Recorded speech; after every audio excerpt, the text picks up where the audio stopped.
যে এই যে ফ্যাসিস্ট ফ্যাসিস্ট বলেন, এটা বলা ঠিক না, আমার খুব খারাপ লাগে।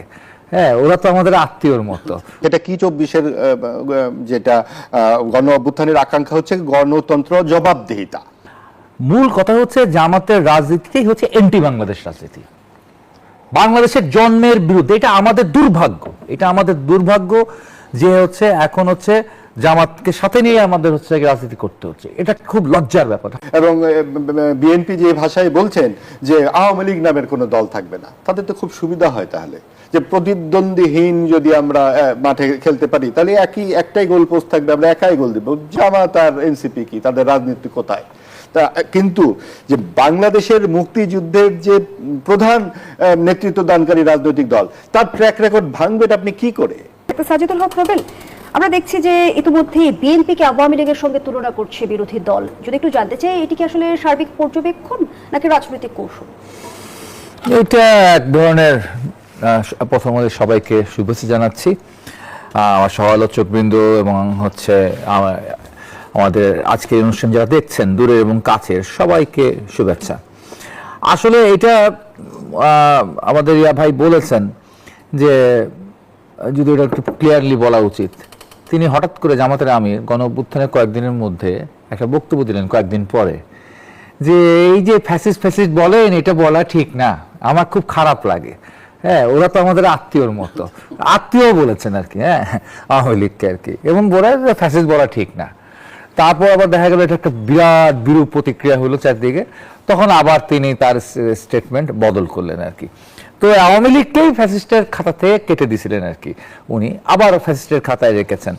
আবার এখন ইদানিং হচ্ছে আবার আস্তে আস্তে ধীরে ধীরে বিএনপিকেও ফ্যাসিস্ট বলা তারা শুরু করেছে আর কি। এখন শুরু করুক, বলুক। আমার কাছে একটা বিষয়কে আমি খুব ব্যক্তিগতভাবেই বলছি কথাটা, যে আসলে ফ্যাসিস্ট শব্দের সংজ্ঞাটা কি, ঠিক আছে, এটা আমাদের আমির সাহেব কতটা বোঝে এটা, এবং তার নেতাকর্মীরা যারা দেখি আলোচনা করেন, লেখালেখি করেন, টক শোতে অংশগ্রহণ করেন, আমার কাছে প্রায় আমি খুবই সন্দিহান হয়ে যাই। এবং আমাদের ফ্যাসিজম সম্পর্কে যে পড়াশোনা আছে সেটাও অনেক সময় মনে হয় যে আসলে আমাদের কাছে মনে হয় যে আমরা যা জেনেছি বুঝেছি তা বোধহয় ভুল জেনেছি বুঝেছি, এখন নতুন করে জানবার সময় এসেছে আর কি। আসতেই পারে নতুন করে সবকিছু আপডেট হয়, এটাও আপডেট হতে পারে। তবে আমি একটা কতগুলো জিনিস একটু বলতে চাই আর কি, যে ঠিক এই মুহূর্তে বিএনপি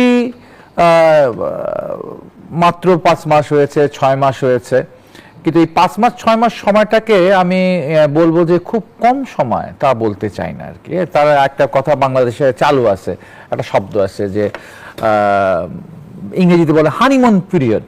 হানিমুন পিরিয়ড কিন্তু বিএনপির শেষ, এটা বিএনপির মাথায় রাখতে হবে আর কি, হ্যাঁ। এবং তাকে কিন্তু আস্তে আস্তে জবাবদিহিতার জায়গায় আসতে হবে। বারবার হচ্ছে পুরনো রেফারেন্স দিয়ে, হ্যাঁ, ইন্টারিম গভর্নমেন্টের সময় এই হয় নাই, এই হয়েছে, 17 বছর এই হয় নাই, এই হয়েছে, এই স্টাইলটা চালু করা যাবে না। এটা বাংলাদেশের খুব পুরনো একটা রাজনৈতিক স্টাইল। তো এরকম হচ্ছে অন্যের ঘাড়ে ব্লেম দেওয়া, ব্লেম দিয়ে কিন্তু বিএনপি পার পাবে না, এটা একটা খুব গুরুত্বপূর্ণ বিষয়। আর একটা বিষয় কি, আজকে অনেকগুলো প্রশ্নে বিএনপি খুব কৌশলের উপর কৌশল খাটিয়েছে, কৌশলের উপর কৌশল খাটিয়েছে আর কি। এই যেমন ধরেন হচ্ছে এই যে জুলাই সনদে স্বাক্ষর দেওয়া, তারপর হচ্ছে গিয়ে হ্যাঁ ভোট, গণভোটে হ্যাঁ ভোট বলা ইত্যাদি ইত্যাদি প্রশ্নে দেখা গেছে যে সে নীতিগতভাবে একটা জায়গায় আছে, কিন্তু আবার দেখা গেল এটা মানে কোনো অদৃশ্য শক্তির সাথে হয়তো তার বোঝাপড়া করতে হচ্ছে, যেটি জনগণের কাছে স্পষ্ট নয়, এবং সে অদৃশ্য শক্তি বোঝাপড়া করতে গিয়ে তাকে অনেক কিছু করতে হচ্ছে। যেমন ধরেন ছোট্ট একটা কথা বলি, যে আমাদের এই যে যখন হচ্ছে আজকে প্রধানমন্ত্রী বিদেশে ছিলেন, দেশে ছিলেন না, যখন মাঝে মাঝে তাদের মহাসচিব অসুস্থ ছিলেন, তখন আমার কাছে মনে হতো ডিফ্যাক্টো লিডার হিসেবে সালাউদ্দিন ভাই ভূমিকা রাখতেন। তো সেই সালাউদ্দিন ভাই অনেক সময় বক্তৃতায় বলেছেন যে ইউনূস সরকারকে সম্বোধন করে যে এই আপনারা একটা বিদেশি মানুষ, একটা রজার রহমান, তাকে জাতীয় নিরাপত্তা উপদেষ্টা করেছেন ইত্যাদিতে বলেছেন। সেই বিএনপি আবার সেই সালাউদ্দিন ভাইরা যখন আবার পরবর্তীতে দেখা যায় তাকে পররাষ্ট্রমন্ত্রী করেন, তখন তো আমি হচ্ছে গিয়ে একটা মানে এমন কিছু অনুভূতি আসে যে আমি জানি না, বা বাংলাদেশের মানুষ জানে না, মানুষকে ডিপ্রাইভ করা হয়েছে, ইয়েস, ডিপ্রাইভ করা হয়েছে। তো এই যে কৌশলের খেলা, এই কৌশলের খেলাগুলোকে আসলে সুযোগ করে দেয়, সুযোগ করে দেয় হচ্ছে আমরা যেটা ছোটবেলা থেকে বলে এসেছি, আমরা অসংখ্যবার বলেছি জামাতকে যে একটা ফ্যাসিস্ট শক্তি। মাথায় রাখতে হবে, ফ্যাসিস্ট শক্তি কিন্তু ক্ষমতায় গেলে হয় তা না, সে বিরোধী দলে থেকেও কিন্তু ফ্যাসিস্ট শক্তি থাকতে পারে, বা সে বিরোধী দলেও না, সে কিন্তু ফ্যাসিস্ট শক্তি আর কি। ঠিক আছে, ফ্যাসিস্ট শক্তি হইতে হলে ক্ষমতায় যাইতে হবে, খুন করতে হবে, গুম করতে হবে, ভোট চুরি করতে হবে, এমন কোনো কথা নাই কিন্তু। জামাতের জন্মের পর থেকে শুরু করে ৭১-এর ভূমিকা থেকে শুরু করে আজ পর্যন্ত, এবং ওনারা তো মাঝে মাঝে বলে ৭১ পর্যন্ত ক্ষমা চাওয়া, কিসের ৭১ পর্যন্ত ক্ষমা চাওয়া? আমার তো এমন কোনো বিশ্ববিদ্যালয় নাই যে বিশ্ববিদ্যালয়ের ছাত্ররা জামাত শিবিরের দ্বারা হচ্ছেন মারা যায় নাই। ছাত্র দলের কত কর্মী, ঠিক আছে, এই শিবিরের দ্বারা নিহত হয়েছে। আমাদের ছাত্র ইউনিয়নের কর্মীরা, নেতারা হচ্ছে নিহত হয়েছে। আরো অনেক ছাত্র সংগঠন রয়েছে যাদের নেতা কর্মীরা নিহত হয়েছে এই জামাত শিবিরের দ্বারা। কিন্তু জামাতকে আসলে ৭১-এর ভূমিকার জন্য অনুতপ্ত? জামাত বারবার বলেছে যে আসলে সেই যুদ্ধটা ভারতীয় আধিপত্যবাদের বিরুদ্ধে হয়েছিল। মূল কথা হচ্ছে জামাতের রাজনীতিটাই হচ্ছে এন্টি বাংলাদেশ রাজনীতি, বাংলাদেশের জন্মের বিরুদ্ধে। এটা আমাদের দুর্ভাগ্য, এটা আমাদের দুর্ভাগ্য যে হচ্ছে এখন হচ্ছে জামাতকে সাথে নিয়ে আমাদের হচ্ছে রাজনীতি করতে হচ্ছে। এটা খুব লজ্জার ব্যাপার। হয়তো অনেক টকশোতে আমরা জামাতকে সাথে নিয়ে আমাদের টকশো করতে হচ্ছে, দুর্ভাগ্য। পৃথিবীতে এমন দেশ খুব খুঁজে পাওয়া হয়তো ভার, যেই দেশের স্বাধীনতার বিরুদ্ধে ছিল, যেই দেশ তাদের হানাদারদের, যেই দেশে তাদের হানাদারদের সাথে কোলাবোরেশন করেছে যে রাজনৈতিক দল, সেই রাজনৈতিক দল হচ্ছে গিয়ে এখন রাজনীতি করার সুযোগ পাচ্ছে। এটা হচ্ছে আমাদের জন্য দুর্ভাগ্য। অসংখ্য ধন্যবাদ জানাচ্ছি ডাক্তার সাজিদুল হক রুবেল। জনাব মাহবুব আজিজ, যেমনটি ডাক্তার সাজিদুল হক রুবেল বলছিল যে জামায়াতকে সাথে নিয়ে রাজনীতি করা আমাদের দুর্ভাগ্য, আমাদের এই দুর্ভাগ্যকে বরণ করে নিতে হলো কেন? ধন্যবাদ, শুভেচ্ছা সবাইকে। দেখুন, দুর্ভাগ্য তো আসলে বরণ হয়ে যাবার পর তখন সেগুলো অনেক আমরা সুযোগ সন্ধান করতে পারি, ব্যাখ্যা বিশ্লেষণ করতে পারি, কিন্তু যা হবার তা তো হয়েছেই। এবং সেক্ষেত্রে আমরা আসলে যেই বিষয়টিতে এখন আলোচনা করছি সেখানে যদি আমরা মনোনিবেশ করি, যে যেমন দেখুন, যেটা যদিও আপনার প্রশ্ন যেটা করেছেন সে দুর্ভাগ্য নিয়ে বলবো নাকি এটা নিয়ে? দুর্ভাগ্য নিয়ে করুন, তারপর আমি দুর্ভাগ্য যেটা হয়েছে যে এই যে রাজনৈতিক যে পরিবর্তনটা অবশ্যম্ভাবী ছিল, অর্থাৎ একটা জনরায় প্রকাশিত হলো, সেটা কি ২৪-এর যেটা গণ অভ্যুত্থানের আকাঙ্ক্ষা হচ্ছে গণতন্ত্র, জবাবদিহিতা, এই পর্যন্ত সবাই একমত। কিন্তু তারপরে যে ৮ই আগস্ট অন্তর্বর্তীকালীন সরকার দায়িত্বে এলো, তারা এসে দেখা গেল যে ডানপন্থা বা সাম্প্রদায়িক শক্তিকে উস্কিয়ে দিল, পৃষ্ঠপোষকতা করলো, এবং তাদের অনেক ধরনের রাজনৈতিক উচ্চাভিলাষ আমরা দেখতে পেয়েছি অন্তর্বর্তীকালীন সরকারের। সেই উচ্চাভিলাষী যেই সমস্ত পদক্ষেপই যেন বহন করে চলেছে এই জামাত ইসলামী এবং এনসিপি, এবং এই অন্তর্বর্তীকালীন সরকারের বিভিন্ন অতৃপ্ত স্বপ্নের বাসনা আমরা তাদের মধ্যে দেখতে পাচ্ছি, যেটা নিয়ে প্রচুর কথা বলা হয়েছে। কিন্তু এটা ইতিমধ্যেই মীমাংসিত, যেহেতু সংসদ নির্বাচন হয়ে গেছে, বিএনপি ২/৩ ভোটে নির্বাচিত হয়ে দেশের দায়িত্ব পেয়েছে। এখন আসলে জনরায়ের প্রতি শ্রদ্ধা রেখেই আমাদের সামনের দিকে তাকাতে হবে। এবং সেই তাকানোর ক্ষেত্রে আপনার এই যেই প্রশ্নে আলোচনা হচ্ছিল সেই জায়গায় এসে আমি বলতে চাই যে বিএনপির রাজনীতি আরো স্পষ্ট করা দরকার। কোন দিক দিয়ে স্পষ্ট করা দরকার, যদি একটু স্পষ্ট করতেন? ৩টি দিক দিয়ে স্পষ্ট করা দরকার। ১ নম্বর ব্যাপারটা হচ্ছে যে আওয়ামী লীগের বিচার প্রশ্নে আসলে বিএনপি কি করছে। কারণ এটা যদি ঝুলিয়ে রাখা হয় অন্তর্বর্তীকালীন সরকারের মতো, না ঘটকা না ঘরকা, তাহলে কিন্তু সেই একই বিতর্ক থেকে যাবে যে আওয়ামী লীগ রাজনীতিতে কি করে অংশগ্রহণ করবে।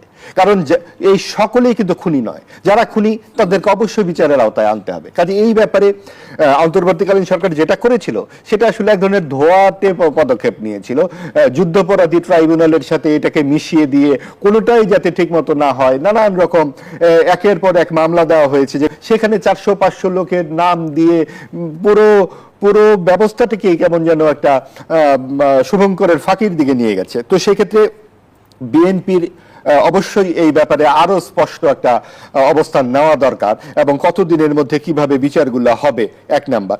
২ নাম্বার হচ্ছে যে আওয়ামী লীগের যে সমস্ত নিরীহ নেতাকর্মীরা আছেন, যারা সরাসরি খুনের সাথে জড়িত নন, যারা সরাসরি, এটা তো সারা দেশের অনেকেই আছেন, যারা বিনা বিচারে জেলে আছেন, ২ বছর ধরে হয়ে গেছে, প্রচুর মানুষ বিনা বিচারে জেলে আছেন, যাদেরকে বিনা বিচারে রাখা হয়েছে, তাদের ব্যাপারে একটা সিদ্ধান্ত নেওয়া দরকার। এবং অনেক গুরুত্বপূর্ণ ব্যক্তিত্বরা আছেন যারা বিভিন্ন পর্যায়ে কাজ করেছেন, ভালো কাজ করেছেন, নানান একজনের সাথে একজনের ব্যবসায়িক দ্বন্দ্ব, সেই কারণে দেখা গেছে তাকে জেলে পুরে দেওয়া হয়েছে। এবং এইগুলো অবশ্যই বিএনপি করেনি, কিন্তু বিএনপির যেহেতু দায়িত্বে আছে তাদেরকে এই বিষয়গুলোতে দৃষ্টি দিতে হবে। আরেকটা ব্যাপার হচ্ছে তাদেরকে অন্তর্বর্তীকালীন সরকারের শ্বেতপত্রের ব্যাপারেও একটা ঘোষণা দিতে হবে। কারণ আওয়ামী লীগের দুঃশাসনের ব্যাপারে অনেক কথা হয়েছে, আমরা সকলেই জানি, এবং সে অনেক কিছু আমরা গণমাধ্যমে পাই। আপনার টিআইবি রিপোর্ট থেকে অনেক ধরনের রিপোর্ট, এমনকি অন্তর্বর্তীকালীন সরকার একটা আপনাদের মনে পড়বে অর্থনৈতিক একটা কমিশনও তৈরি করেছিলেন ইফতেখারুজ্জামানের নেতৃত্বে, সেখানেও অনেক বিষয় চলেছে। কিন্তু শ্বেতপত্র কিন্তু অন্তর্বর্তীকালীন সরকারের আমলেরটা হয়নি। হামের টিকা না দেওয়াতে 900 শিশু মারা গেছে থেকে শুরু করে প্রচুর অনিয়ম, প্রচুর দুর্নীতি, প্রচুর অপ্রয়োজনীয় কাজ, যেটা নয় সেটা তারা করা। এই যে আপনি উদাহরণ হিসেবে বলা যায় যে জুলাই জাদুঘরের নামে বাংলাদেশের এত গুরুত্বপূর্ণ একটি স্থাপনাকে এইভাবে পুরোটাকেই যদি আপনি জুলাই জাদুঘর তৈরি করতে চান, এটা কি আসলেই জরুরি কিনা? এবং নয় আরেকটু যেটা আমাদের কেন্দ্রীয় জাদুঘর, সেখানে একটা অংশে করা যেত কিনা? কারণ মুক্তিযুদ্ধ জাদুঘরও কিন্তু সরকারিভাবে হয়নি, এটা সাধারণ মানুষরাই দীর্ঘদিন ধরে করে ট্রাস্টি করে বা নিজেদের শ্রমে ঘামে এটা তৈরি করেছে। তাহলে জুলাই জাদুঘর কেন নিজেদের শ্রমে ঘামে তৈরি করা যাবে না? কাজেই এই ধরনের যে বিষয়গুলোকে, এগুলোতে বিএনপির অবশ্যই তাদের একটা সময়ে আরো পরিষ্কার সিদ্ধান্ত নিতে হবে। এবং আরেকটি বিষয় হচ্ছে সংস্কার ও প্রশাসন ব্যাপারে, প্রশাসনের দলীয়করণের যে বিষয়গুলো উঠেছে, সেখানেও বিএনপির পরিষ্কার অবস্থান নিতে হবে। এবং সংস্কার নিয়ে, যেহেতু গণভোট নিয়ে বিএনপির পরিষ্কার অবস্থান যে 4টি প্রশ্ন আমরা জানতাম না, আমরা গণভোটের হ্যাঁ না দায়িত্ব নেব না, এটা তৎকালীন সময়ে আমাদেরকে নিতে হয়েছে। কিন্তু সংস্কার তো বিএনপির 31 দফার মধ্যেই আছে, এবং সেইখানে আপনি গুম কমিশন, মানবাধিকার কমিশন, আইন বিচার বিভাগ পৃথকীকরণ, এই বিষয়গুলো নিয়ে কেন বিএনপি দণ্ডমনা করছে? এগুলো তো আসলে গণতন্ত্রের সাথে, জবাবদিহিতার সাথে। কারণ 133টি অধ্যাদেশ পাশ করেছিল তো অন্তর্বর্তীকালীন সরকার, 97টি পাশ করেছে বিএনপি, সবগুলোই কিন্তু ডে টু ডে কাজ। কিন্তু যেগুলো সরকারকে জবাবদিহিতার আওতায় ফেলে, গণতন্ত্রকে নিশ্চিত করে, সেগুলোতে বিএনপি পাশ করেনি। কাজে এইগুলোর ব্যাপারে তাদের সুস্পষ্ট অবস্থান রাখতে হবে। কিন্তু জামায়াতের আমির যে বিষয়টি সুনির্দিষ্টভাবে বলেছে, বিএনপি সরকারের মধ্যে ফ্যাসিস্ট সরকারের হুবহু ফটোকপি দেখা যাচ্ছে। ফ্যাসিস্ট কি এখন বাংলাদেশের রাজনৈতিক অভিধানে এক ধরনের, আমরা যদি বলি, কৌশলগত অস্ত্রে পরিণত হয়েছে কিনা? আমি প্রশ্নটি রাখছি জনাব মাহবুব আজিজ, যে প্রশ্নটি রেখে বিরতিতে গিয়েছিলাম। ফ্যাসিবাদ শব্দটি কি এখন রাজনৈতিক অভিধানে এক ধরনের কৌশলগত অস্ত্রে পরিণত হয়েছে কিনা? এটা আসলে আপনি একদম যথার্থ বলেছেন। শুধু কৌশলী না, এটা অপ্রয়োজনীয় ভাবে যখন তখন ব্যবহার করা হচ্ছে। কিছু সামাজিক, যেটা খুবই অ্যালার্মিং, যে 5 মাসে 631টি খুনের একটা রিপোর্ট এসেছে মানবাধিকার সংস্থা। এগুলো অবশ্যই অ্যাড্রেস করতে হবে। অবশ্যই আইন শৃঙ্খলার পরিস্থিতি উদ্বেগজনক, যেখানে চাঁদাবাজি হচ্ছে, যেখানে আপনি চট্টগ্রামের ঘটনা আছে, খুলনার ঘটনা আছে, ঢাকার ঘটনা আছে, কিন্তু একটির সঙ্গে আরেকটি মিলিয়ে দিলে তো হবে না। এটা কিন্তু বিএনপির পক্ষে থেকে এগুলো করা হচ্ছে। বিএনপির যদি উস্কানি থাকে, কেউ যদি জড়িত থাকে, সেগুলো তো গণমাধ্যমে অপ্রকাশিত থাকছে না, চলে আসছে। কাজেই আমরা এভাবে বলতে পারি না। কিন্তু কেন বলা হচ্ছে সেটা কিন্তু অবশ্যই কথা বলবার বিষয়। বলা হচ্ছে কারণ আসলে বিরোধী দলের কোনো রাজনীতি নাই। এটা এখন বর্তমানে সাধারণত সরকারের সমালোচনায় করা হয়, কিন্তু আমরা সরকারের সমালোচনা অবশ্যই করছি। এর আগের প্রশ্নেই তো বললাম যে সরকার কোন কোন জায়গায় কাজ করতে পারতো, আরো বলবার আছে। সেটা বলে আমি একটু আমার যে সময়টুকু আছে সেখানে বলি। সেটা হচ্ছে, সরকার প্রধান তিনি বলেছিলেন যে বিশ্বাসী অবিশ্বাসী সংশয়ী সকলের সমান মর্যাদা এবং অধিকার থাকবে এই দেশে, এবং মুক্তিযুদ্ধের পক্ষে একটা স্পষ্ট অবস্থান ছিল বিএনপি সরকার। আপনাদের প্রত্যেকের মনে পড়বে যে 15 দিন আগে বিএনপি কি বলল নির্বাচনে জয়ের পর বিএনপি কি আদৌ কোনো শব্দ উচ্চারণ করেছে এই ব্যাপারে? আমার চোখে পড়েনি। সম্প্রতি কিন্তু বিএনপি মহাসচিব বলেছেন যে 71কে ভুলিয়ে দেওয়ার রাজনীতি করা হচ্ছে। এইটা বক্তব্য তো, কিন্তু ওনারা কি করেছেন 71কে যাতে অসম্মানিত করা না হয় তার জন্য? এবং সরকারের পক্ষ থেকে কি কখনো বলা হয়েছে যে আমাদের যা অলরেডি সলভড ইস্যু সেগুলো নিয়ে অপ্রয়োজনীয় বিতর্ক অথবা যদি কুৎসা নোংরামি করা হয় কি করা হবে? এই বিষয়গুলো নিয়ে মানে বাক স্বাধীনতা ঠিক আছে, অবশ্যই সবাই সব কথা বলবে, কিন্তু কিছু বিষয়ে, যেটা জিয়াউর রহমান, শহীদ রাষ্ট্রপতি জিয়াউর রহমানের সময় লিখিত 15 খণ্ডের মুক্তিযুদ্ধের দলিল আপনারা জানেন, সেখানে সকলের কথা অনুপঙ্খভাবে আছে। অর্থাৎ আমরা সংক্ষেপে এটুকু বলতে পারি যে মুক্তিযুদ্ধ, নারী সংস্কার, দুদক, গণমাধ্যম কমিশন, এই সমস্ত বিষয়গুলো যেগুলো অন্তর্বর্তীকালীন সরকারের সময় সংস্কার কমিশনের রিপোর্টগুলো ছিল, সেগুলো নিয়েও কিন্তু বিএনপি একটু কাজ করে, কখনোই কোনো রকম আগ্রহ দেখাচ্ছে না। নারী প্রশ্নে কেন বিএনপি তার নিজের অবস্থান নিচ্ছে না? বিএনপির পক্ষে এখন সবচেয়ে সুবর্ণ সময় এসেছে যে তারা যদি তাদের ইতিবাচক প্রগতিশীল রাজনীতিটা পরিষ্কার করে দেয়, তাহলে তো জামাতের রাজনীতি আরো শূন্য হয়ে যায়।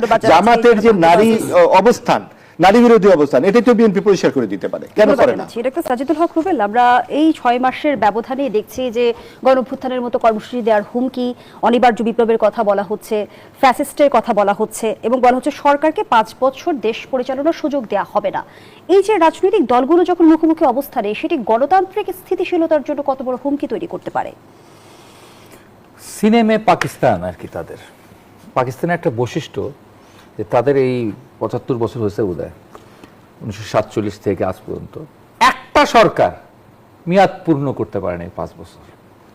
ঠিক আছে, এত বছরে একটা সরকারও পাকিস্তানে মেয়াদ পূর্ণ করতে পারে না, বিশ্ব রেকর্ড আর কি অস্থিতিশীলতার আর কি। তো তাদের সিনেমায় এখনো পাকিস্তান আছে, তো সেই পরিণতিও কিন্তু আমরা দেখেছি। এবং সেই পরিণতি হচ্ছে সব মানে কি একটা মানে কি, আজকে যদি পাকিস্তান দিকে তাকান, আজকে পাকিস্তান ভেঙে যাচ্ছে, তার সবচেয়ে বড় প্রদেশ বালুচিস্তান, সে নিজের স্বাধীনতা ঘোষণা করেছে। এমনকি জম্মু কাশ্মীর মানে পাকিস্তান নিয়ন্ত্রিত যে জম্মু কাশ্মীর, তারা হচ্ছে তাদের স্বাধিকার নিয়ে তারা বিশাল লড়াই করতেছে এবং ইতিমধ্যে মানে হাজার খানেক মানুষকে তারা গুলি করে হত্যা করছে। অর্থাৎ জুলাই মাসে আমরা যেমন হচ্ছে 24 সালে আমাদের ছেলে মেয়েদেরকে হত্যা করেছিল, জম্মু কাশ্মীর পাকিস্তান নিয়ন্ত্রিত কাশ্মীরে এই শাহবাজ সরকার গুলি করে মারছে সাধারণ কাশ্মীরিদেরকে। তো এই রকম একটা বজ্রঘট হয় যখন অস্থিতিশীল একটা পরিস্থিতি তৈরি হয়। তাদের সিনেমায় পাকিস্তান আছে। আমি তবে এখানে একটা কথা আমার একটু স্মরণ করে দিতে চাই সবাইকে, যে আমাদের এই আমির সাহেব, আমির জামাত বলে ওরা, আমির সাহেব বললেন আর কি আরো একবার বিপ্লব আমাদের করতে হবে। তখন আমার খুব হাসি লাগছিল, আপনি বিপ্লবটা কবে করলেন? আপনি কবে বিপ্লব করছেন? তবে সেই ক্ষেত্রে আমরা যেটা মনে করি যে হচ্ছে জামাত কখনোই কোথাও কোনো দেশে কোনো বিপ্লব করতে পারে নাই এবং স্বনামে কোনো গণঅভ্যুত্থান অবশ্য সবসময় স্বতঃস্ফূর্ততার মধ্যে কোনো বড় কার্যকর আন্দোলন জামাত করতে পারেনি। ফলে এই যে আরো একবার বিপ্লব করিতে হইবে, এই বিষয়টা না মানে আমার কাছে মনে হচ্ছে যে তিনি অনেক রকম অতিরিক্ত উক্তি করে আসছেন, এটাও একটা তার অত্যুক্তি। অসংখ্য ধন্যবাদ জানাচ্ছি সাজিদুল হক রুবেল। আমরা যেমনটি দেখতে পেলাম, দুবাইয়ের কারাগার থেকে জামিনে মুক্তি পেয়েছেন বেনজির এবং পারিবারিক সূত্রে তথ্য মতে ইউরোপের একটি দেশে যাওয়ার চেষ্টা করছেন তিনি। এই যাত্রায় বেনজির পার পেয়ে গেল কি?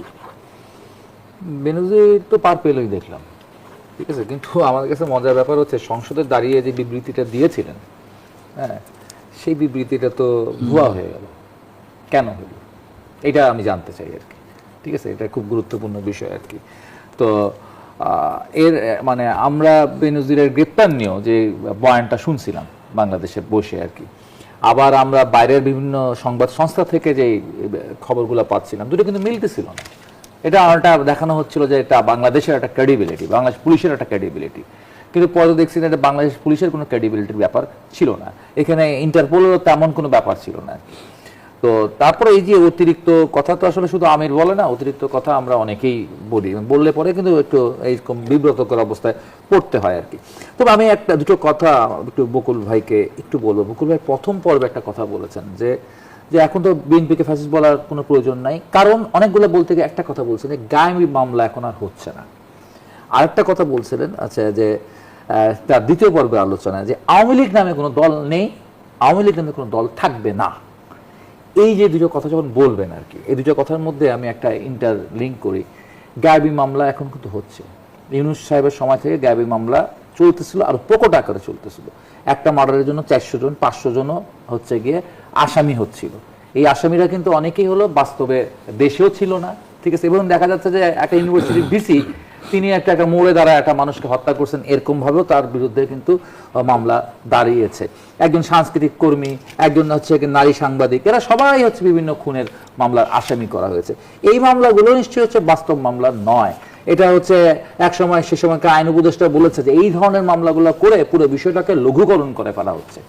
ফলে গায়েবী মামলা হচ্ছে না, এই বিষয়টা ঠিক না। গায়েবী মামলা এখনো হচ্ছে, স্টিল হচ্ছে। হ্যাঁ, আমি এখনো অনেক কারণে খবর পাচ্ছি যে এখনো নতুন নতুন হচ্ছে মামলা হচ্ছে, নতুন মামলা দেওয়া হচ্ছে। যাদেরকে বিগত 18 মাসে মামলা দেওয়া হয় নাই, এমন অনেক মানুষকে কিন্তু এখন মামলা দেওয়া হচ্ছে। বিশেষ করে শেখ হাসিনা ওখানে বসে একটা করে বক্তব্য দেয়, একটা করে ভয় দেখায়, আর এদিকে হচ্ছে আমরা ভয় পাই গিয়া মামলা টামলা হামলা করা শুরু করে দিই আর কি। এই জায়গাটা থেকে ফিরে আসতে হবে আর কি। যদি না ফিরে আসেন তাহলে বিপদ হবে। আর ওই রকম মানসিকতা ধারণ করে এখন ধরেন বাংলাদেশের 16 কোটি মানুষের মধ্যে বা 18 কোটি মানুষের মধ্যে 3 কোটি মানুষও তো আওয়ামী লীগের। 3 কোটি মানুষ তো আওয়ামী লীগ করে এবং সততার সাথে করে, যেমন সে মনে করে যে কোনো পরিস্থিতি, যে কোনো মায়ের খেলেও আমি আওয়ামী লীগ করবো। সেই মানুষগুলোকে আপনি মুছে ফেলবেন? সেই মানুষ যদি মুছে ফেলার চেষ্টা করেন তো তাহলে আপনাকে এখনো ক্লিনজিং করতে হবে। আর যখন এটা মুছে ফেলার চেষ্টা করবেন তখন কিন্তু আপনি প্রকৃতিতে একজন অসংখ্য ধন্যবাদ জানাচ্ছি জনাব মাহবুব আজিজ। দেশের সার্বিক আইন শৃঙ্খলা পরিস্থিতি সম্পর্কে স্বরাষ্ট্রমন্ত্রী বললেন, গত ৫-৬ মাসের পরিসংখ্যান বিশ্লেষণে দেখা গেছে তুলনামূলকভাবে অপরাধ ও নাশকতার ঘটনা কমেছে, কিন্তু পরিসংখ্যান বলছে ভিন্ন চিত্র এবং আমরা দেখছি যে মব সহিংসতার ঘটনা অব্যাহত রয়েছে। নতুন করে আমরা দেখছি যে মব তৈরি করে বিরোধী দল দমনের এক ধরনের অভিযোগ উঠেছে। সার্বিক বিষয়গুলো নিয়ে কি বলবেন? দেখুন, মবের যেই ব্যাপারটি, এটা তো অন্তর্বর্তীকালীন সরকারের একেবারে প্রধান চিহ্ন হয়ে দাঁড়িয়ে আছে এখনো, এবং সেটাই হঠাৎ করে সমাজ থেকে একেবারে অনুপস্থিত হয়ে যাবে এটা বলা যাবে না। কারণ এটা প্রথম থেকে আমরা শুনে এসেছি সংসদে এবং সংসদের বাইরে তাদের প্রধান নেতারা কিন্তু বলেছেন যে মব সন্ত্রাসকে প্রশ্রয় আমরা দেব না। কিন্তু যখন এই সমস্ত ঘটনাগুলো ঘটছে তখন আমাদেরকে বুঝতে হবে যে সমাজে রাজনৈতিক যে একটা সংস্কৃতি আছে সেটাকে যদি জোরপূর্বক স্থানান্তরিত করবার চেষ্টা করা হয় সেটা কিন্তু নানান রকম অস্থিরতা তৈরি করবে। যেটা ভাই বললেন যে আপনি ৩ কোটি মানুষকে সমাজ থেকে বের করে দিবেন, এবং বিএনপি যে ভাষায় বলছেন যে আওয়ামী লীগ নামের কোনো দল থাকবে না, তাদের তো খুব সুবিধা হয় তাহলে যে প্রতিদ্বন্দ্বীহীন যদি আমরা মাঠে খেলতে পারি তাহলে একটাই গোল পোস্ট থাকবে, আমরা একাই গোল দিব। জামাত আর এনসিপি কি, তাদের রাজনীতি কোথায়? কিন্তু যে বাংলাদেশের মুক্তিযুদ্ধের যে প্রধান নেতৃত্ব দানকারী রাজনৈতিক দল, তার ট্র্যাক রেকর্ড ভাঙবেন আপনি কি করে? এবং যেহেতু আপনি তার ট্র্যাক রেকর্ড ভাঙতে পারবেন না, সেহেতু অন্তর্বর্তীকালীন সরকারের সময় আমরা দেখেছি যে আওয়ামী লীগ ছাড়াই যাতে নির্বাচন হয় তারা নিজেরাই সেই সিদ্ধান্ত নিয়ে ফেললেন। তারা তো জনগণের হাতে সেই জায়গাটি দিতে পারতেন যে হ্যাঁ আপনারা ভোট দিন, তখন লাল কার্ড এসে যেত। নিশ্চয়ই তখন মানুষের প্রচন্ড ক্ষোভ ছিল, এখনো আছে, কিন্তু যতদিন যাবে ক্ষোভ কিন্তু অনেকটাই প্রশমিত হয়ে যায়। কাজেই সেই ক্ষোভ প্রশমের আগেই বিএনপির উচিত বিচার কার্যটা করে ফেলা। ধন্যবাদ জানাচ্ছি। একটি লাইন শেষ করি, অন্তর্ভুক্তিমূলক সমাজের আকাঙ্ক্ষা মানে সকলকে নিয়ে এক সমাজে থাকবার চেষ্টা। আমার ভিন্ন মত যার সাথে আছে তাকেও আমার সমাজে সমান মর্যাদা রাখতে হবে।